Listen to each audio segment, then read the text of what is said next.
Mercredi 2 juillet 2025. Vous pouvez choisir de ne pas être une personne vaine. Jérémie Saudril. Nous sommes déçus lorsque nous apprenons à quelqu'un à pratiquer quelque chose et que cette personne ne le fait pas. Si par exemple nous sommes professeurs de musique et que nous apprenons à notre élève à jouer d'une certaine manière et qu'il ne le fait jamais, nous pensons avoir perdu notre temps. Si nous apprenons à nos enfants la politesse et que jamais nous les entendions dire bonjour, merci et s'il vous plaît, cela nous déçoit également.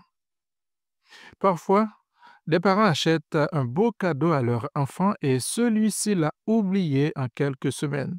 Alors le parent dit, si j'avais su, je ne t'aurais pas acheté ce jeu. Tu n'y joues jamais. À notre nouvelle naissance, Dieu a mis en nous une semence de foi. Cette foi nous permet de croire en toute la parole de Dieu. Éphésiens 4, versets 11 et 12.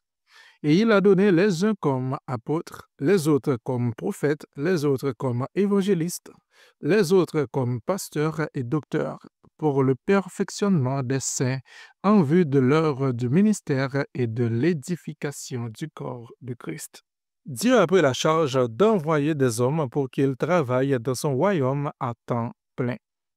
C'est un gros investissement et une responsabilité énorme qu'a prise Dieu en faisant cela. Il a promis de pourvoir à nos besoins lorsqu'on le sert dans son œuvre, de s'occuper de nous, et c'est de lui que vient le don du ministère. Parfois, des patrons qui ont quelques centaines d'employés s'enorgueillissent, mais Dieu a des dizaines de milliers de gens qui le servent partout dans le monde. Dieu les prépare et les envoie. Certains déménagent dans un autre pays et impliquent toute leur famille dans leur ministère. Cela a un coût impressionnant. Ce sont des vies données pour servir Dieu, données pour le perfectionnement des saints. Toutefois, je crois que tous les pasteurs ont été surpris un jour de voir que quelques minutes seulement après avoir prêché, un chrétien de l'Église venait lui dire totalement l'opposé de sa prédication ce jour-là. Un pasteur prêche sur la joie du Seigneur et plusieurs personnes sortent de l'Église la tête basse et l'âme triste. Un pasteur prêche sur l'évangélisation et personne ne veut évangéliser. Un pasteur prêche sur le fait d'aider dans l'Église et de visiter les malades et personne ne propose son aide. On pourrait ainsi donner de multiples exemples. Jésus a formé des disciples et il les a régulièrement mis à l'épreuve pour savoir s'ils avaient appris ses leçons et s'ils allaient les mettre en pratique. Il a demandé à ses disciples de donner à manger à la foule, voulant tester leur foi. En envoyant les disciples qui allaient se retrouver en pleine tempête, Jésus voulait aussi tester leur autorité en lui et leur confiance en Dieu. Lorsqu'il s'endormit dans la barque dans la tempête et qu'il vit ces enfants démoniaques que les disciples n'avaient pas pu délivrer, il fut surpris de leur incrédulité. Il les envoya deux par deux sans bâton, sans nourriture, pour guérir les malades et chasser les démons. Bref, Jésus aimait mettre les disciples à l'épreuve. Jésus ne tentait pas les disciples, mais il leur faisait passer des examens. S'il avait enseigné sur la foi, il leur permettait de tester leur foi. S'il leur avait appris à aimer, il leur donnait la possibilité d'aimer. S'il leur avait appris à chasser les démons, il leur donnait l'occasion de le faire. Il a dit, Jean 14, verset 12, « En vérité, je vous le dis, celui qui croit en moi fera aussi les œuvres que je fais, et il en fera de plus grandes, parce que je m'en vais au Père. » Pour Jésus, il est normal que nous puissions porter les mêmes fruits que lui. C'est le contraire qui le surprend. Il faut vraiment qu'on puisse le réaliser, que la façon de penser de Jésus s'imprègne en nous. Ah, il y a une telle révélation à posséder dans ce verset.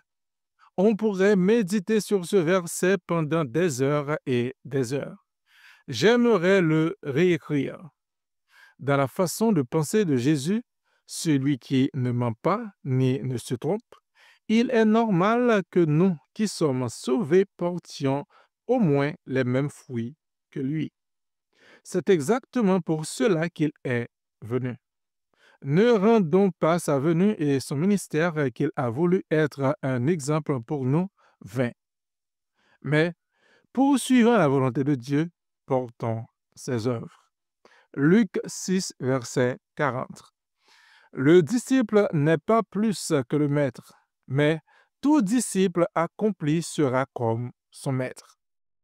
Pensez-vous qu'il est possible de devenir comme Jésus dans son ministère et sa façon de l'exercer? J'aimerais vous dire que oui. Oh, je n'y suis pas encore, mais j'y aspire. Être comme le maître. Jésus est un bon enseignant, mais il a de mauvais élèves. Des élèves qui ne mettent pas en application sa parole. Il existe d'excellents professeurs, mais si un élève ne veut pas pratiquer ce qu'il entend, cet élève ne sera jamais comme son maître. Je n'ai pas dit que nous ne pécherons plus jamais, mais que comme Paul, nous puissions vivre avec vérité. Galates 2, verset 20. J'ai été crucifié avec Christ, et si je vis, ce n'est plus moi qui vis, c'est Christ qui vit en moi. Si je vis maintenant dans la chair, je vis dans la foi au Fils de Dieu, qui m'a aimé et qui s'est livré lui-même pour moi. Nous pouvons être semblables au Maître et porter les fruits qu'il portait.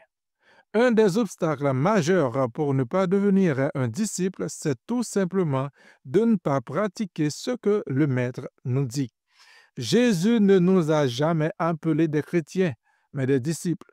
Un disciple fait ce qu'il a vu faire le Maître. Amen.